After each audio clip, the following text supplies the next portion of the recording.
So yet another gangland boss has been booted out of Dubai. And of course, there are one or two that we are well known to this podcast remain. But another associate of the Kinnahan cartel leaders has been kicked out and sent back to Australia. A guy that's lived a high life over in Dubai. This is Angelo Pandeli, who is kind of seen as the head of the Australian Hells Angels, obviously the very well-known international biker gang that's featured in lots of movies, has featured in a lot of, I suppose, high-end crimes, very serious crime in the US, all across Europe. Australia and New Zealand are both bringing in laws to kind of restrict the activities of biker gangs, even those who aren't involved in crime. I think Denmark are following up similarly. But in this case, Pandeli is accused of being involved with the Kinnahan cartel and conspiring with them to import cocaine from South America into Europe. And also, I think it was the Australian Intelligence Agency or one of their intelligence groups was suggesting that the network that he is connected to were responsible for something like 1.5 billion Australian dollars worth of cocaine being shipped into the country every year. So it's a huge level of business. Yeah, which is kind of, I think it's basically half that amount, and get euros, it'd be something like 700 million pounds worth of cocaine into Australia. Now, he's an interesting character, Pandeli. He's been lived in Dubai since 2018, and what I suppose we think of biker gangs. They're very much a minority sport in Ireland when it comes to criminality. We're more likely to be intimidated by a guy in a goose jacket than a biker jacket, maybe, but they have the Hells Angels, which Pandeli, I think, was the elected leader of the Sydney chapter. I mean, they are an international crime outfit that dwarf almost any of the other criminal gangs in terms of that international operation. Well, the fact that there's chapters all over the world and in various different countries from, it would have started in the US. But I mean, even it was one of the pieces I think you wrote mentioned the fact that he was kicked out of Dubai, arrested in Dubai just before he was due to fly to Mexico, to Cancun, to take part in a meeting with other kind of senior Hells Angels from around the world, presumably to discuss whatever business that lovely biker gang gets up to, like in their spare time. But yeah, look, I mean, he was, what was it, since 2012? It was mentioned that he has an extensive criminal history. It was the way it was put. Funnily enough, there was an update there in one of the Australian papers to say that there was no explanation given except that the Dubai authorities took it on themselves to send him back, and the Australian Federal Police were saying he's going to be on this flight, and whoever's looking for him, this is when he's due to come in now. It was the Federal Police who arrested him. Apparently, they searched him. And they wouldn't confirm the information from underworld sources quoted by the Australian media that he's actually out, and he's no longer in custody in Australia, but he is still in Australia. And I think the phrase used by somebody quoted from the Australian police was that they have coverage of him. So presumably they're keeping their eyes on him at the minute. Yeah, because it's an interesting thing. Obviously, we're Daniel Kinahan and Christy Kinahan Senior and Junior, their names are large in our minds, and the legal complications involved in maybe enforcing an extradition of them if that's what the Irish authorities are trying to do. In this case, they seem to have almost booted him out without any sort of legal procedure. Now, it's obviously a bit of a mystery, but Dubai, it's interesting that they've taken this action. So Pandeli's living there since 2018, and we've spoken before, myself and Nicola, about these extensive leaks, and I think you've spoken to her about it as well, of who owns what properties in Dubai. And Pandeli, along with Daniel Kinahan, was named in these leaks as owning a property. I think it was given as 10 million Australian dollars, sort of £5 million worth, on the Palm Jumeriah archipelago, or whatever it is. It's probably the man-made, kind of. I suppose it's a spit into the ocean, but it's in the shape of a big palm tree. Yeah, and I mean, it's literally without, you're not even overstating it to say it's probably the most exclusive real estate location in the world. So we had Daniel Kinahan was given, his address was given at the Palm as well. And so was Pandeli's in one of these leaks. And one of the Australian TV channels even went over and took a video of the property. At the time, yeah, and the thing, like some of the leaks that were coming out, I think there was a Swedish TV crew went as well and were posing as buyers, and were more or less told they asked could they pay in cryptocurrency and will they have to explain where the money comes from, and they said, look, don't worry about that, whatever you want. Yeah. And so out of this kind of, it was obviously somebody downloaded whatever, a lot of transactions, big property transactions, and it included Daniel Kinahan's wife, Kiva Robinson. There was a lot in her name, and some of it was before and after the sanctions in April 22. So it showed that while, there were reports of some sanctions being taken against him by the Dubai authorities, effectively Kinahan was still able to move money around. And and it wasn't small. Like there was, just to go back over some of it, there was the exclusive Emirate Hills. It was a development bought for 6 million euro and was sold for 11.7 the following year. And then there was another one in Parkway Vistas that was in her name, was sold for 5.2 million. And another, a luxury apartment, elite residence skyscraper, went for 1 million. There was the X3 Tower, they had property there as well. And even in Jumeirah, on the Palm itself, where he had a property, and presumably, for all we know, could still have property there as well, that prices in Dubai generally had gone up 25%, but on the Palm, they'd gone up 40%. So, so it's a massive kind of increase, or it's another way, I suppose, of moving money out of there and making it look like it came from something legitimate. Although I imagine anyone trying to transfer money back from Dubai at the minute is going to find it, quite possibly difficult enough. Exactly. And obviously the crypto thing is a bit of a mystery to us, but maybe that's a safer location for their money.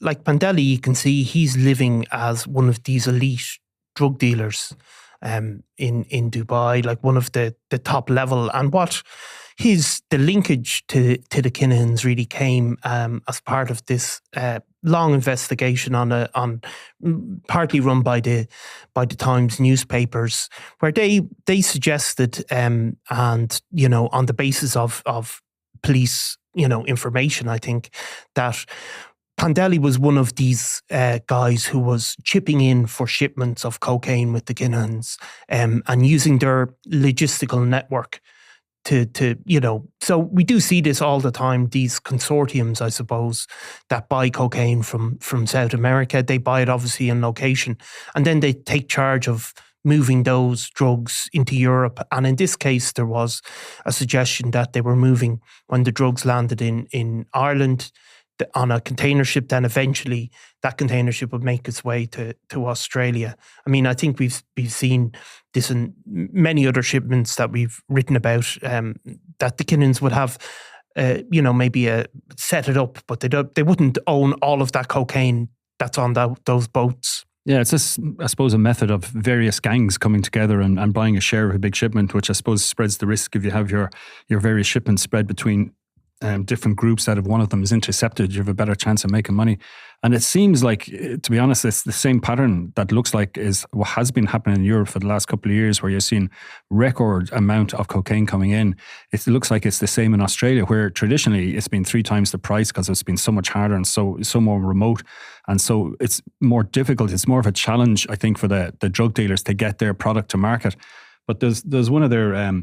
The deputy CEO of intelligence, Matt Rippon, was quoted saying that in 30 years of being in law enforcement, I haven't seen the scale of cocaine that we've been consistently hitting our shores in the last 12 to 24 months.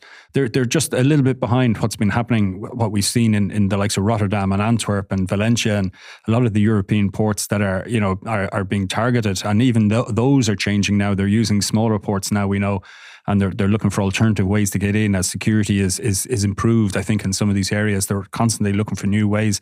And similarly, they'll be looking for new ways of getting their product into Australia, particularly if it's selling for 3 times the price of what they can sell it for in Europe. It's an added incentive. Yeah, there's a huge markup. And we do know, of course, the Kinahans had, an interest in Australia.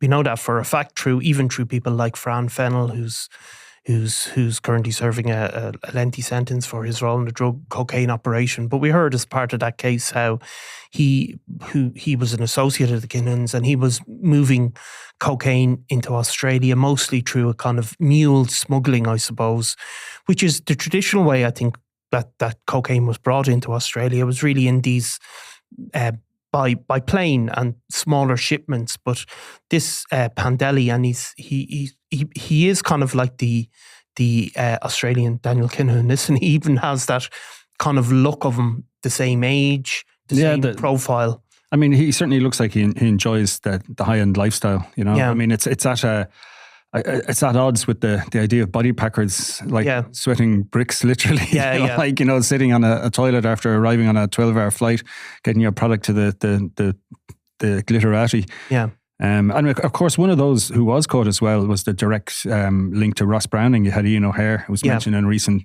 cab hearing, had been used to buy a house in Finglas that was part of the case against Browning and members of his family. And of course, that house was declared the proceeds of crime. But that's O'Hare would have been, you know, a key link in the local gang. I think that Browning had, like, you know, in terms of some of the connections that went on in Dublin as well. And of course, I think he's a cousin of Ross Browning. So I mean, you've always had that idea of the Kinnahans have been kind of eyeing up Australia jealously, thinking, you know, this is like this. I mean, if it's 3 times the price, it's like it's a third of the population of the UK. So it's basically it's a UK sized market, like, you know, in that sense. And we know, of course, Raphael Imperiale also attempted to bring cocaine into Australia.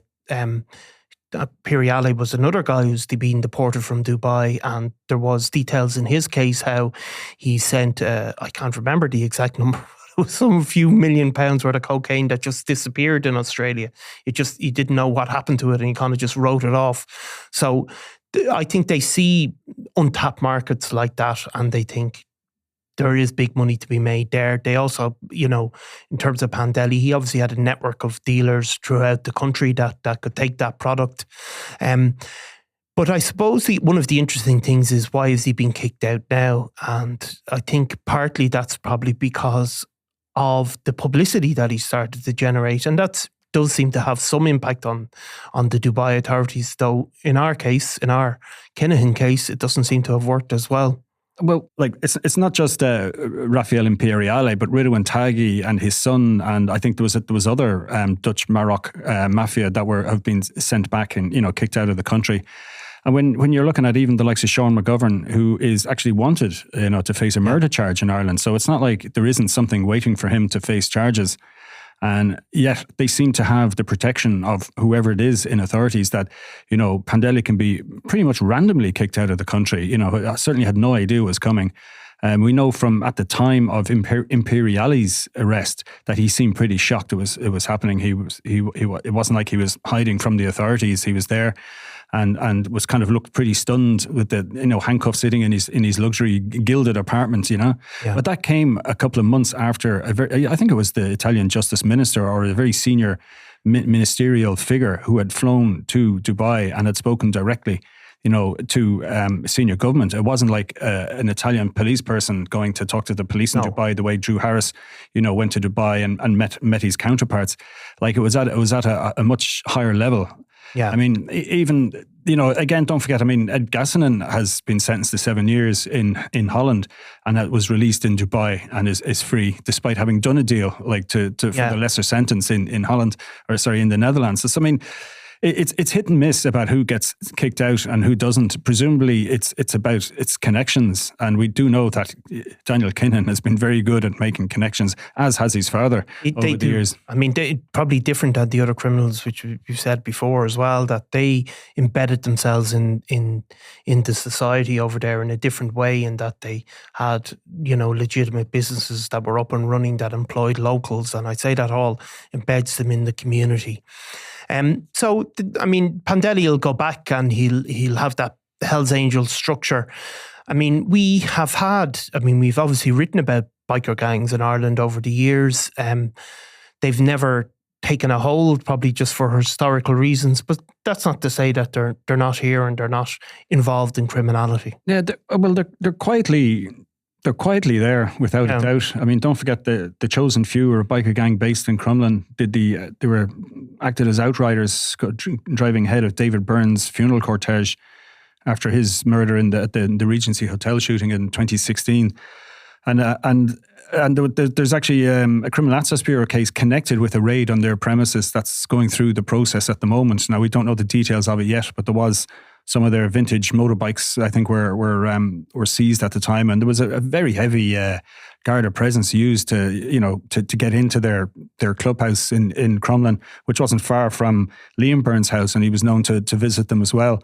So I mean, that connection, I think, with biker gangs, has always been there between Irish criminals. Like, again, like we did stuff before, I think it was in one of Nicola's big report, that the investigation that she did some number of years ago at the encrypted phone system that George the Penguin Mitchell had set up.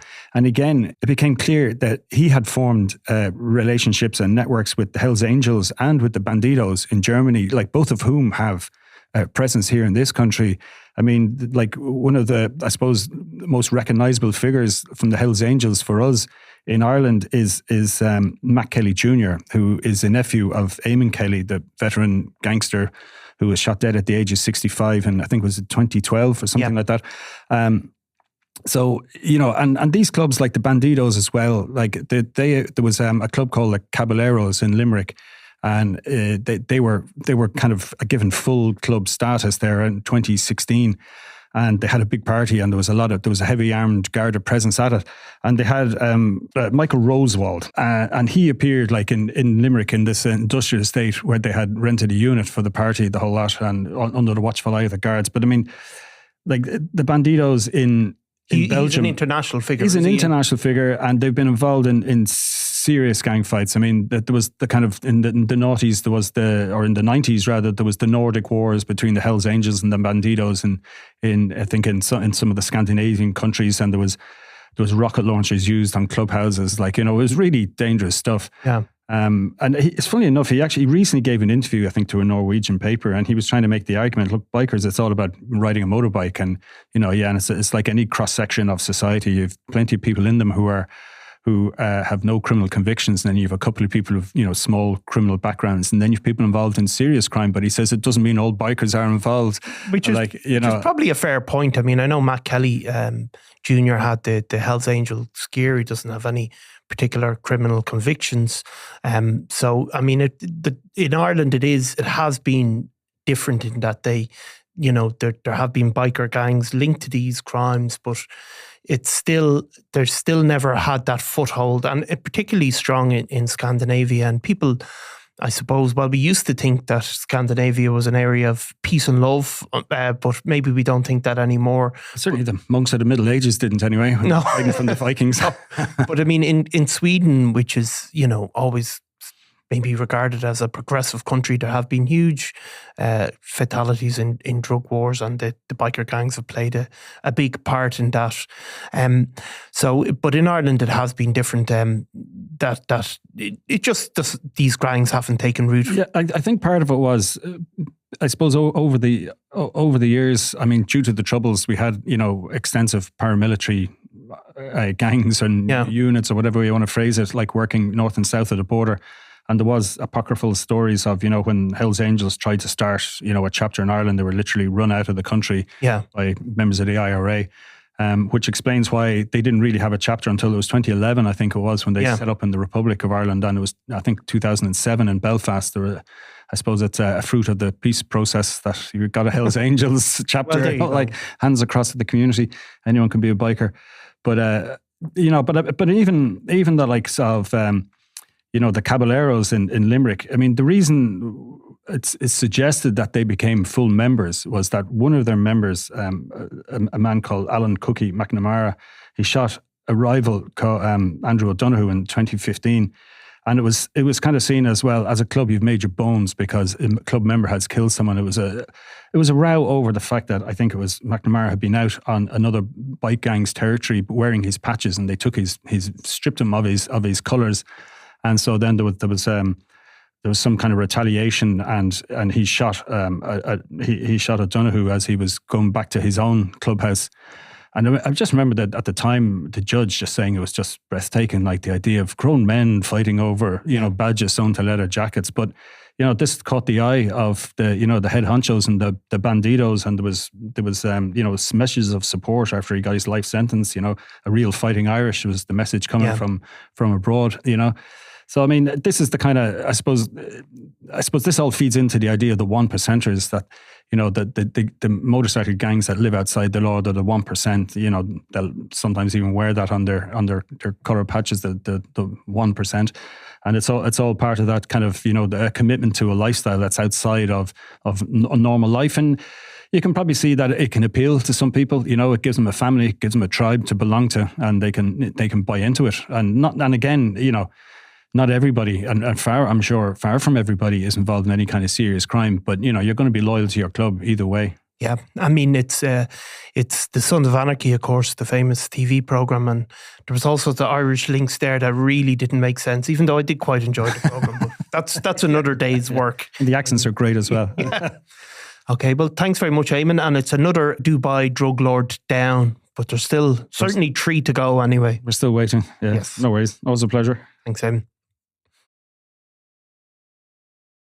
I'm Nicola Tallant and you're watching Crime World, a podcast about criminals, drugs and the underworld in Ireland and across the globe. Make sure you subscribe to our channel and turn on notifications so you can be the first to watch all our latest episodes. You can also listen wherever you get your podcasts.